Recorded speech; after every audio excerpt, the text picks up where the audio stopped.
আকাশবাণী কলকাতা স্থানীয় সংবাদ পড়ছি সংযুক্তা সিংহ। সপ্তম তথা শেষ দফার লোকসভা নির্বাচনে মনোনয়ন প্রত্যাহারের আজই শেষ দিন। এই দফায় 1 জুন ভোট নেওয়া হবে রাজ্যের 9টি সহ মোট 57টি আসনে। অন্যদিকে পঞ্চম দফার ভোটের প্রচার শেষ হবে আগামীকাল সোমবার। এই দফায় ভোট নেওয়া হবে বনগাঁ, ব্যারাকপুর, হাওড়া, উলুবেড়িয়া, শ্রীরামপুর, হুগলি, আরামবাগ এই 7টি আসনে। পঞ্চম দফায় 613 কোম্পানি কেন্দ্রীয় বাহিনী ভোটের কাজে মোতায়েন করার কথা জানানো হলেও রাজ্যের বর্তমান আইন শৃঙ্খলা পরিস্থিতির কথা বিবেচনা করে আরও 37 কোম্পানি বাহিনী আনা হচ্ছে। এর 20 কোম্পানি মণিপুর এবং 17 কোম্পানি মধ্যপ্রদেশ থেকে আসবে। এই পর্বে থাকছে 567 সেকশন কুইক রেসপন্স টিম। শেষ 3 দফার জন্য আজও ভোটারদের মন জয়ে জনসভা, পদযাত্রা, রোড শো করবেন বিভিন্ন রাজনৈতিক দলের তারকা প্রচারকরা। তৃণমূল কংগ্রেস প্রধান মুখ্যমন্ত্রী মমতা ব্যানার্জি আজ ঝাড়গ্রাম ও পশ্চিম মেদিনীপুরে প্রচার করবেন। দলের সর্বভারতীয় সাধারণ সম্পাদক অভিষেক ব্যানার্জি প্রচার চালাবেন হুগলি ও তমলুক লোকসভা কেন্দ্র এলাকায়। অন্যদিকে বিজেপির রাজ্য সভাপতি সুকান্ত মজুমদার আজ হুগলিতে রোড শোয়ে অংশ নেবেন। পূর্ব মেদিনীপুরের মারিশদায় ভোট পরবর্তী হিংসার তদন্তে সিবিআই আজ 2 তৃণমূল কংগ্রেস নেতার বাড়িতে হানা দেয়। প্রথমে তারা যায় সিজুয়া গ্রামে দেবব্রত পণ্ডার বাড়িতে, কিন্তু তিনি বাড়িতে ছিলেন না। তার মেয়েকে এবং স্থানীয় গ্রামবাসীদের জিজ্ঞাসাবাদ করেন তদন্তকারীরা। ঘণ্টা 2 পর সেখান থেকে তারা পাশের গ্রামে যান। সিবিআই এর অন্য একটি দল ইছাগেরা গ্রামে নন্দদুলাল মাইতির বাড়িতে গেলে পরিবারের পক্ষ থেকে জানানো হয় ভোরেই বেরিয়ে গেছেন তিনি। তৃণমূল কংগ্রেসের শিক্ষক ও অধ্যাপক সংগঠন রাজ্যপাল সিভি আনন্দ বোসের বিরুদ্ধে আজ রাজভবন ঘেরাওয়ের ডাক দিয়েছে। দুপুরে রানী রাসমণি অ্যাভিনিউ থেকে মিছিল করে রাজভবনের উদ্দেশ্যে যাবেন সংগঠনের সদস্যরা। শ্লীলতাহানির অভিযোগ ওঠায় তারা রাজ্যপালের পদত্যাগের দাবিতে সরব হয়েছেন। দক্ষিণ 24 পরগনার পাথর প্রতিমার দিগম্বরপুর গ্রাম পঞ্চায়েতের গুরুদাসপুর গ্রামে বাড়ির মধ্যে 2 বোনের খুন হয়ে যাওয়ার ঘটনায় ব্যাপক চাঞ্চল্য ছড়িয়েছে। বছর 45-এর বাসন্তী প্রামাণিক এবং তার দিদি 55 বছরের বিশা প্রামাণিকের রক্তাক্ত দেহ আজ সকালে বাড়ির বারান্দায় পড়ে থাকতে দেখা যায়। ধারালো অস্ত্র দিয়ে অবিবাহিত 2 বোনকে কুপিয়ে খুন করা হয়েছে বলে ঢোলাহাট থানার পুলিশের প্রাথমিক অনুমান। দেহ দুটি ময়না তদন্তে পাঠানো হচ্ছে। কি কারণে এই খুন তা এখনো স্পষ্ট নয়।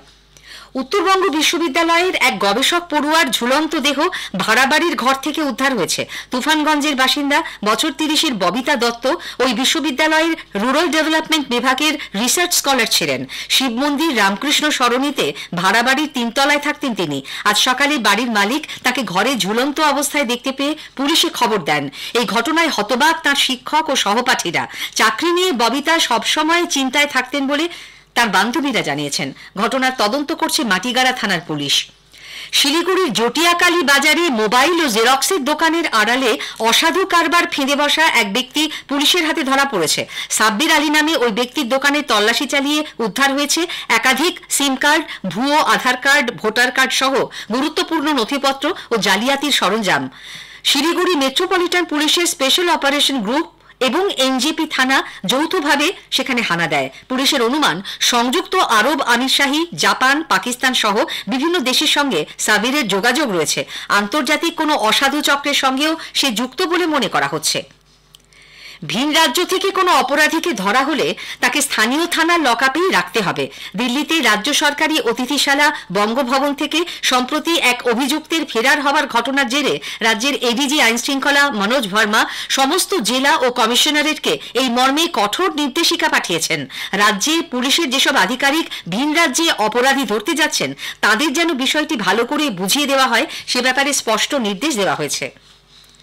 দক্ষিণবঙ্গে ঊর্ধ্বমুখী তাপমাত্রা এবং ঘর্মাক্ত গরমের মধ্যেই ফের তাপপ্রবাহের সতর্কবার্তা দিয়েছে আবহাওয়া দপ্তর।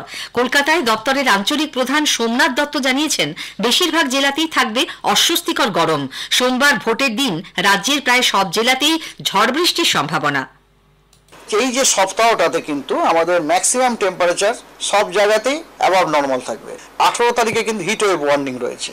মালদাতে হিট ওয়েভ ওয়ার্নিং আছে, দিনাজপুরে হিট ওয়েভ ওয়ার্নিং আছে, ওয়েস্ট মেদিনীপুরে আছে, বাঁকুড়ায় আছে, ওয়েস্ট বর্ধমানে আছে এবং বীরভূমে আছে। 19 তারিখে হিট ওয়েভের ওয়ার্নিং আছে ওয়েস্ট মেদিনীপুর, বাঁকুড়া, ওয়েস্ট বর্ধমান এবং বীরভূমে। আর ওই দিনে কিন্তু পশ্চিমবঙ্গের অনেকগুলি জেলাতে বজ্র বিদ্যুৎ সহ বৃষ্টি, ঝোড়ো হওয়ার সতর্কতা দেওয়া হয়েছে। 20 তারিখে কিন্তু কোথাও কোনো হিট ওয়েভের ওয়ার্নিং নেই, কোথাও কোনো hot and humid weather warning নেই, কিন্তু ওই দিনে পশ্চিমবঙ্গের সব জেলাতে বজ্র বিদ্যুৎ সহ বৃষ্টি এবং হেভি রেন এরও কিন্তু ওয়ার্নিং দেওয়া হয়েছে। স্থানীয় সংবাদ শেষ হলো।